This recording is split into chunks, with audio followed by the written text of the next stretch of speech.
எஸ்பிஎஃப்டி வணக்கங்கள், எப்படி இருக்கீங்க? நல்லா இருக்கீங்களா? உங்க உதவினால நிறைய பேருக்கு எஸ்பிஎஃப்டி நிறுவனம் வந்து உதவி பண்ணிட்டு இருக்கு. மிக நன்றி. அம்மா வணக்கம். எப்படி இருக்கீங்க? இந்த ஹங்கரி சைல்டு அப்படிங்கிற ப்ராஜெக்டை பற்றியான விஷயங்களை நீங்க தான் பார்த்துக்கிறீங்க. இப்போ முக்கியமா அம்மா அப்பா இல்லாத குழந்தைங்க எவ்வளவு பேர் இருப்பாங்க எஸ்பிஎஃப்டி மூலம் உதவி பண்றவங்க? அவங்க என்ன மாதிரி கஷ்டமான சூழல்கள்லாம் இருக்காங்க சொல்லுங்க. அம்மா அப்பா இல்லாம குழந்தைங்க வந்து 80 குழந்தைங்க வந்து நம்ம கிட்ட இருக்காங்க.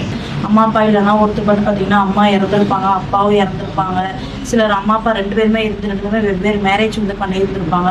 அப்போ இந்த மாதிரி குழந்தைங்களுக்கு நீங்க உதவி பண்ண விரும்புறீங்கன்னா கீழே டிஸ்கிரிப்ஷன்ல கான்டாக்ட் டீடைல்ஸ் இருக்கு, நம்பர் இருக்கு, வாட்ஸ்அப் நம்பர் இருக்கு. இந்த வீடியோ உங்களுக்கு பிடிச்சிருந்தா லைக் பண்ணுங்க, ஷேர் பண்ணுங்க, கமெண்ட்ஸ் பண்ணுங்க. என்னோட பேர் ராஜி ஜோசப். நீங்க எங்களோட சேனலுக்கு தொடர்ந்து உதவி பண்ணிட்டு இருக்கீங்க, உங்களுக்கு மிக்க நன்றி. எங்களோட நிறுவனம் கடந்த 30 வருஷமா குழந்தைங்க தரமான கல்வி, உடல் ஆரோக்கியம், அவங்க ஊட்டச்சத்துல நாங்க வேலை செஞ்சுட்டு இருக்கோம். ஒரு நன்கொடைகளை நாங்க வரவேற்கிறோம். ஸ்கிரீன்ல இருக்க QR மூலமாவும் நீங்க டொனேட் பண்ணலாம். டிஸ்கிரிப்ஷன்ல இருக்க டீடைல் மூலமாவும் நீங்க எங்களுக்கு உதவி பண்ணலாம்.